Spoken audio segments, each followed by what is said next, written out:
Welcome to the Real Life Artist Podcast. This is the show where we discuss the challenges that come with being an artist, as well as ways you can overcome those challenges through practical applications, shared experiences, and general discussion.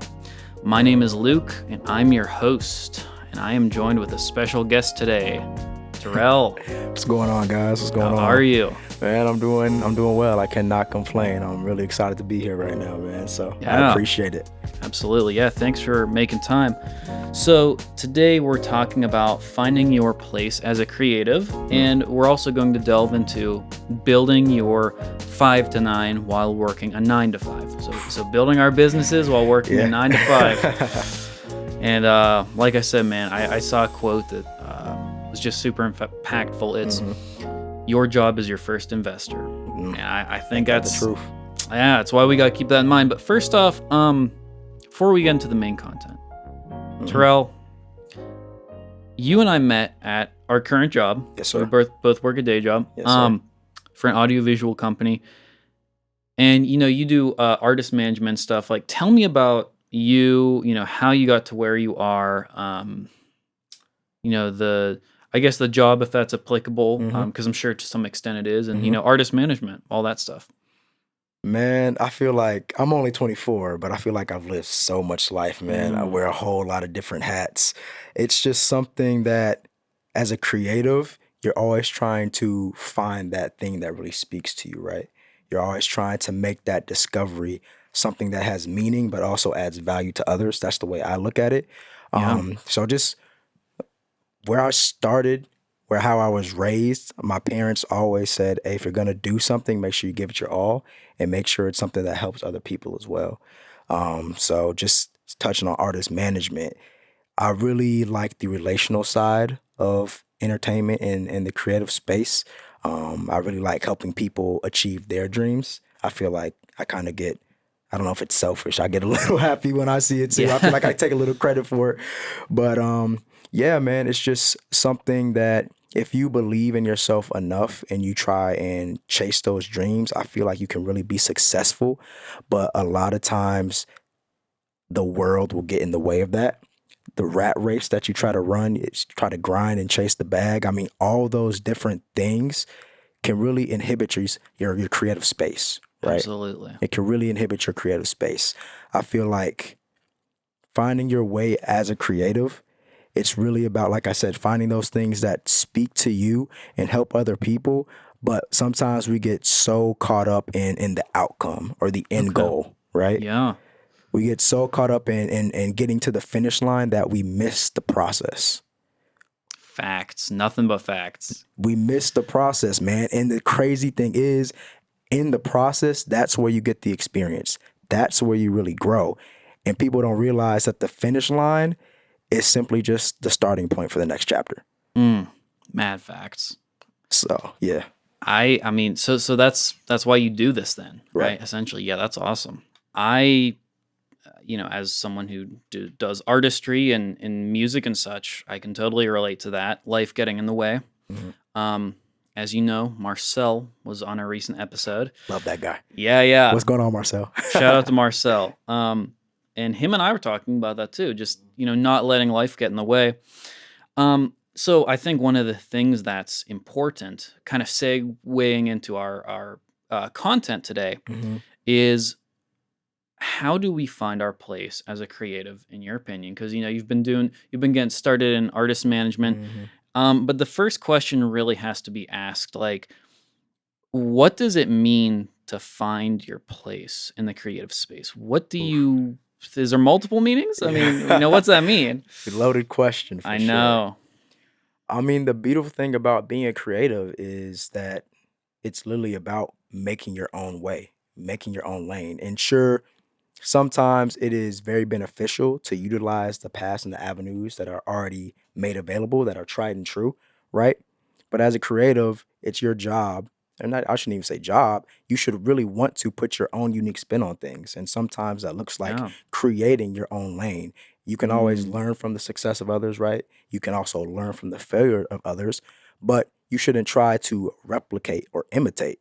It should really be, okay, you can draw inspiration for something or just go at it. Try something new. because as long as it speaks to you, your unique spin on it will take you a lot farther than trying to copy or imitate somebody else. Yeah. Yeah, so making your own lane essentially. Yes. Yes. And would that be like one thing? Because again, us creatives, let's be honest, we're all it seems like everyone's a jack of all trades in a way. Yeah. Kinda. I mean, I don't know if you've noticed that. That's kind of my thing where it's Yeah. like, well, I produce, but I also like record bands and I Mhm. also like Mhm. sing a little bit. You know what Mhm. I mean? So is it okay for artists to do many things? Should that be encouraged? Because you kind of have one side that's like, well, we need to niche down and only do one thing. And then Mhm. you have some people who kind of argue, well, you can do everything, you just got to find the right outlet or outlets. Mhm. Mhm. So what's your take on creatives who do many things? It's a good question. Let's see. I wholeheartedly believe that, and this I say, people don't know what they don't know. And Yeah, to expound on that, you can't decide on whether or not you like something or whether or not you want to do something unless you have experience with it, unless you have that exposure, right? And totally agree. oftentimes, not a lot of people get that exposure. So initially they're limiting themselves on their I guess limited knowledge. If you could Yeah, say that. yeah, yeah, So I feel like it's our jobs, especially as creatives starting off. Make sure you're trying a whole bunch of different things. Make sure you're wearing a lot of different hats, putting your hand in a lot of different cookie jars so you can mm, really see what you like, see what you don't like. Because I really feel that finding out what you don't like has just as much value as finding out, I guess, what your niche is. man, I totally agree with you. Sorry, I got a You're smile fine. there You're fine, man. because man, that's like something that I was really going through. As somebody who creates like orchestral music, hip Mhm. hop music, Mhm. pop music, Mhm. wanting to score for films, Mhm. produce for artists, and also wanting to make films, like Mhm. I feel that. Yeah. And I think I totally agree that kind of trying things out is an excellent way to see what you know, you don't know, you like, you Right. don't like. Right. So, And I feel like all those experiences have value so that once you actually find, if you do find what you want to niche in, you can take from all those experiences. You can take those things that you learned and apply it to that one thing that you want to niche in. And it makes it so much of a better product for you as a creative. absolutely. Yeah. Yeah. Yeah.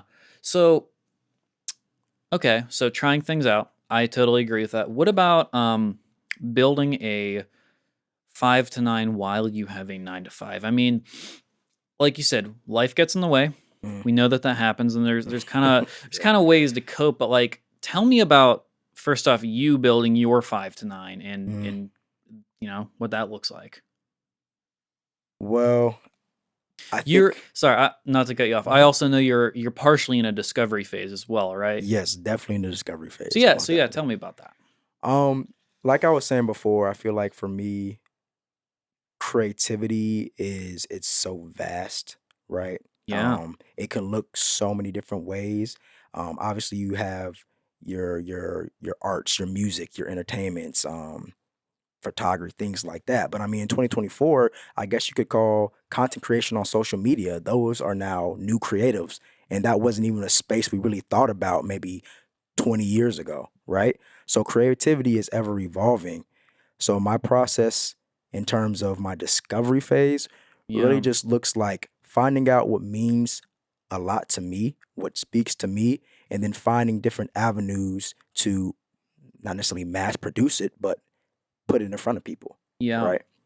Um, I think that for me right now, content creation is the route I'm trying to go. There's such an audience on Instagrams, your Facebooks, Twitters, all of that. And people are consuming things at an alarming rate. You know, we talked about it before we even started the podcast, man. Like man, yeah, how time is so warped right now. Like you can't just sit down sometimes and expect people to watch hour and a half, 2 hour long pieces of content. Sometimes it needs to be in that short form. So just finding ways to get those things out and consumable for people. I feel like yeah, that's the new challenge now, especially in the discovery phase. Like, okay, yeah. what are people going to really gravitate towards? Yeah. So making short form content of a lot of varieties and seeing what sticks, essentially. Am I Yeah. understanding that correctly? Yeah, definitely. And like I said too, like it's so important, and I guess this might go towards your next question, but it's so important to know your why as a creative.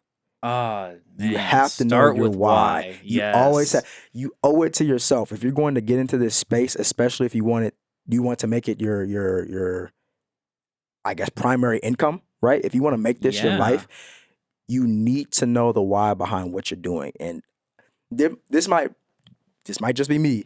The I Yeah. love music or I love X, Y, and Z, it's not enough. Oh, no. It's No. that's not enough. It's not gonna take you to where you want to go. Because if you're even if you're doing it for self gratification almost, I don't feel like that's enough either. Because as a creative, and I'm sure the fellow creatives out there know, Mhm. there's going to be a lot of times where this creative process is very unforgiving. Oh, all the All time. the time, right? And it Yeah. seems like the creative process and everything in the world is stacked against you, right? So if you're doing it for yourself, I mean, you're always going to find something more fulfilling, right? Yeah. So in your why, okay, how is this going to add value to other people? That's why I'm so big on that. Because if Yeah. you're looking to add value to other people, especially in the world that we live in today, man, you're going to push it into that next gear, Yeah. if that makes sense. Absolutely. A friend of mine, speaking of like your why, and I want to circle back to that because I Okay. want to ask you your why. But Okay. before that, a friend of mine, I couldn't figure this out a few months ago. And so I Hmm. asked him, I'm like, okay, I want to make money, but I also like want to do my own artist stuff. And like I feel like I'm just getting started as a singer-songwriter, but I've Hmm. been producing for years. Okay. So I'm like, man, how do I make sense of this? And his Mm-hmm. advice was, he's like, okay, if you're making money off of composing, producing, etc., Mm-hmm. do that now, and that will be your living, right? And you Okay. still like doing it. Yeah. But Yeah. he's like, the impact part Uh, is your singer-songwriter stuff, because that's ultimately sounds like your why for mm, the artist singer-songwriter yeah. stuff. It's the soundtrack to my life, and I'm sure many Yeah. other people's lives. You know Yeah. what I Yeah. mean? Yeah. Yeah. And I thought that was great. You can kind of like do one thing, but Mm-hmm. like separate. One of them provides the living, Right. the other provides the impact, the passion, the Yeah. why. Yeah. So I don't know, man. Like what do you think of that? I think that's pretty solid. I think that is very solid. I mean, as creatives, we have to pivot, right? We have Yeah, to be able to be flexible and adaptable to things that come up. Because, like we talk about all the time, life gets in the way. it Life does. happens. And if you're very rigid in your approach, you might not get to where you want to be, right? Because you can't plan for everything. And that's why I talked about earlier on, like you can't be so focused on the outcome where you just overlook the process, right? Because if you're so focused on the outcome and you're slacking off on the process, you're never going to get to that end goal that you desire. And the crazy part about that, like I agree with that so much. If right now I could have everything I wanted with music, like I've made $1 million or whatever, but I still am where I am now, Right. I wouldn't want that. Right. I wouldn't have anything to talk about. Like the Exactly. struggle, the hustle, like Mm-hmm. that's your story. That's Mm-hmm. what you share with people. That's Mm-hmm. what you build up. And I don't know. That was weird to me because I, Yeah. I was like, I thought I just wanted the instant, like, okay, things are great now, but Mm, I mm. don't know. I'm not sure that I do now. Right. Because the way I look at that is, okay, let's paint a picture, right? Imagine tomorrow one of your beats gets picked up and you make multi-million-dollar deal. I don't know. Yeah, Let's yeah, just say it happens. absolutely.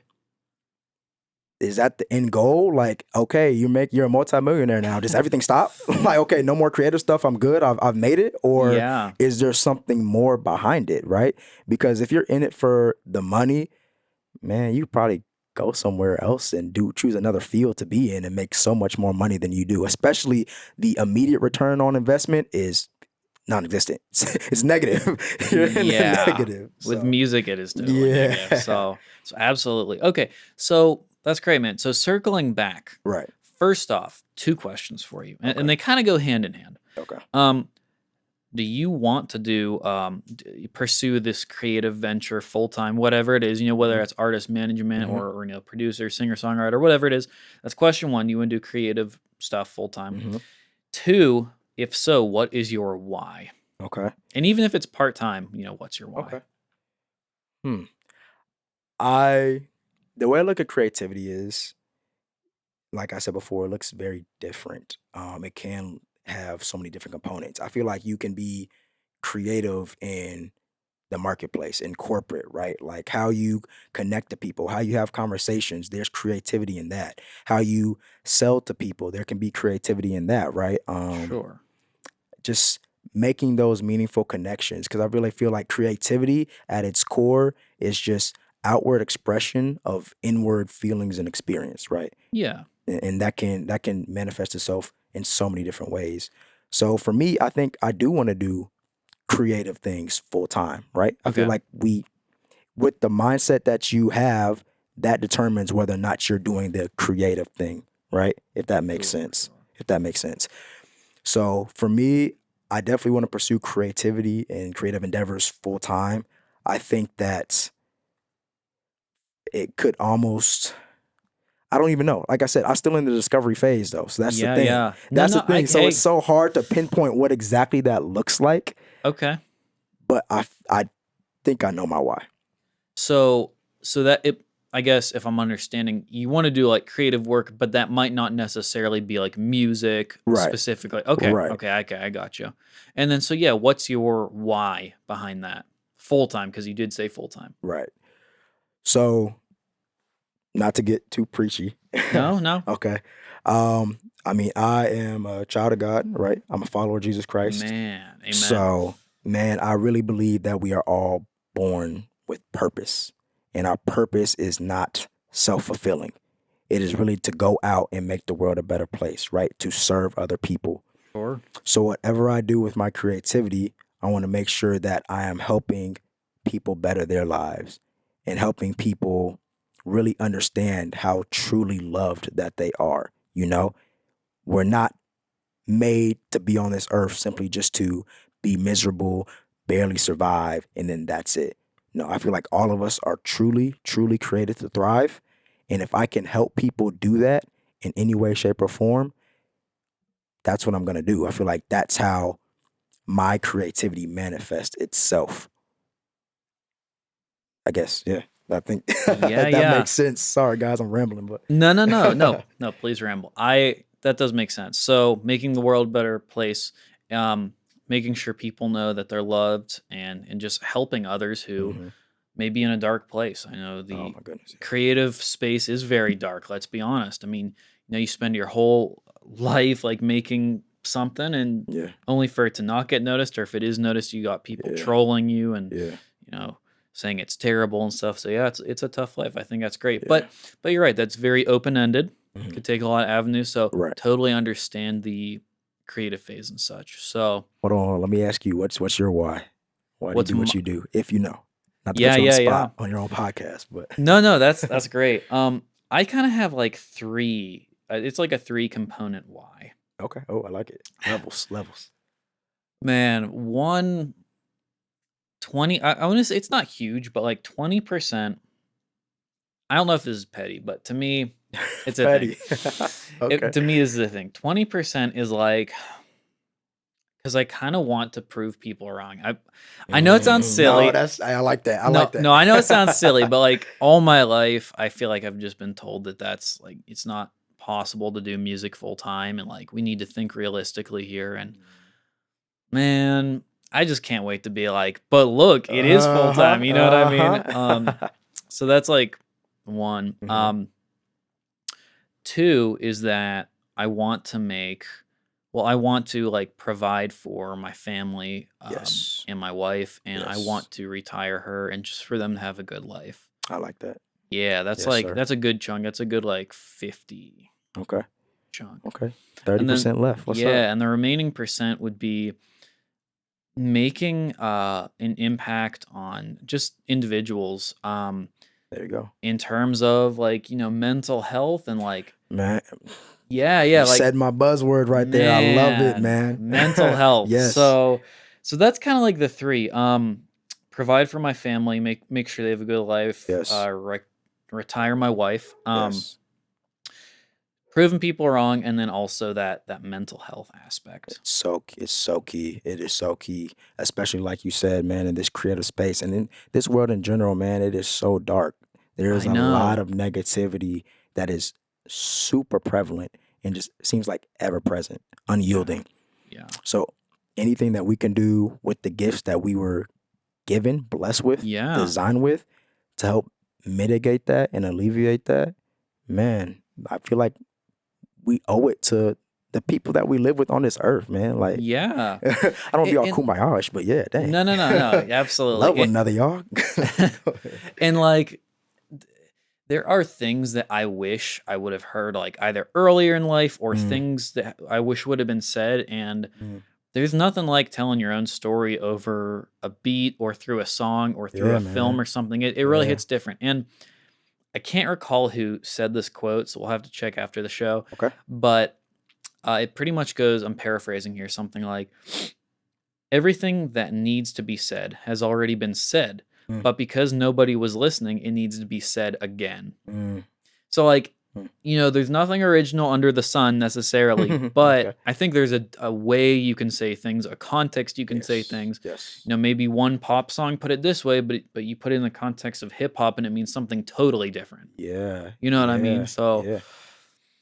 that's another part of my why. I think that's I like that that. that mental health slash impact aspect, and Definitely. that's why it's so important. Definitely, man. Definitely. Hey, you're speaking to somebody who got their degree in psychology, so I completely understand. Hey, that's I dope, completely man. understand. That's dope. So I think finishing up here, the last point slash question, and we've sort of gone over this. You could kind of deduce an answer, Okay. but wrapping up here, what is your advice for those who are currently exploring slash don't exactly know what they want to do creatively? Might be tough because I know in a way you're sort of I'm in that still spot, there. but maybe you've got an insight that someone like me or, someone who knows what they want to do doesn't have. I think that as a creative, going back to the initial conversations you have to have with yourself before you even really start the creative process, and this might be the actual start of the creative process, really have an honest conversation with yourself about if you are really ready to take on the challenge of making your dreams come true in the creative space. Ooh, that's a tough question. Wow. And a lot of people will lie to themselves. A lot of Dude. people will lie to themselves, man. And you don't have to. It is perfectly okay to be honest with yourself, look in the mirror and be like, you know what? I don't think I want this as much as I need to really make this happen. And honestly, that is better than being like, you know what? Okay, no, I'm ready for this. I'm ready for the challenges. And then 2 weeks in, you're like, you know what? This is too much. I'm done with the creative process altogether. Because the people who are real with themselves will then go and try to find ways to get them to a place where they can strive to achieve where they want to go. So instead of just a sharp start and then a plateau and then a dip, it's a steady, slow burn trajectory, man. Yeah. That's what's important, man. We talk about this all the time, me and you, consistency. Mm, all the time. Consistency, bro. Yes. It's not always going to feel good, man. Just because you love it, just because you have a passion for it, it is not always going to feel good. Yeah. But you have to be real with yourself and be like, hey, this is what I want. This is my why. This is the honest conversation that I had with myself. And maybe you have a family, maybe not. But hey, man, you can't lie to yourself. Because if you can't be honest with yourself and hold yourself accountable, man, it's hard life. Who can you be honest with Who at that can you be point? honest with at that point? Yeah. So, yeah. Man, so being honest with yourself, yeah. Dude, that's real. Um, that's awesome, man. So do you think that also sort of ties into like trying other things? Like, is that also part of like, if you don't know what you want to do? I mean, obviously being real with yourself, Mhm. but also, earlier you talked about trying other things. Would you say it's sort of a part of it too? Yeah, I think that is a part of it because you can lie to yourself and look at all the things that work for other people and be like, you know what? Oh, I really want that too. I really want to do that too. Knowing completely well that you don't want it like that. You don't want to do what they do. You just like the success that they have. Yeah, dude. Does that make sense? Nothing but facts. I totally agree with that. Yeah. So I feel like you owe it to yourself. Be honest with yourself. Try different things. And if you don't like something that maybe other people are gravitating to, that's perfectly okay. Because eventually, the audience for that might start dissipating and they're going to be craving something that's new, something that's unique, something they haven't seen before. And that's where you come in as a creative, right? Man, that's facts. I what I'm kind of deducing from that is, do you like what you're doing or do you like the short-term results? Mm, Like, yeah. man, Yeah. dude, that's awesome. Yeah. So Man, people just have those honest conversations with yourself, and it's never too late. It's never too early to have that conversation. mm, If you haven't had it, take a look in the mirror. it's time to have that conversation, Time to man. have that conversation. Yes, sir. And really, I'm glad we could have this conversation, man. Man, me too. It was dope. Me too. It was really fun, man. I Yeah, enjoyed it. yeah. Thank you for your insight, man. And I hope, I mean, you said you're 24, so Yes. I hope you look back at this in 1, 2, 3, 4, 5 years, and you're like, oh man, that was Terrell then. Like now I know what's going on, or 10 years, however long. Yeah, this will really be like a time capsule. Definitely, man. Definitely. Yeah. Definitely. Thank you, man. Fist bump. I know Fist y'all bump. can't see it, but you feel it. You meant We it. missed. No, I'm just kidding. We didn't. No. It was solid content. All right, guys. This has been Real Life Artist with Terrell. I'm Luke, the host. Thank you for listening. Any questions, comments, concerns, please drop them below. Take the survey. Send your questions to the email in the show notes. Looking forward to hearing from y'all. Thank you for listening. Have a great day.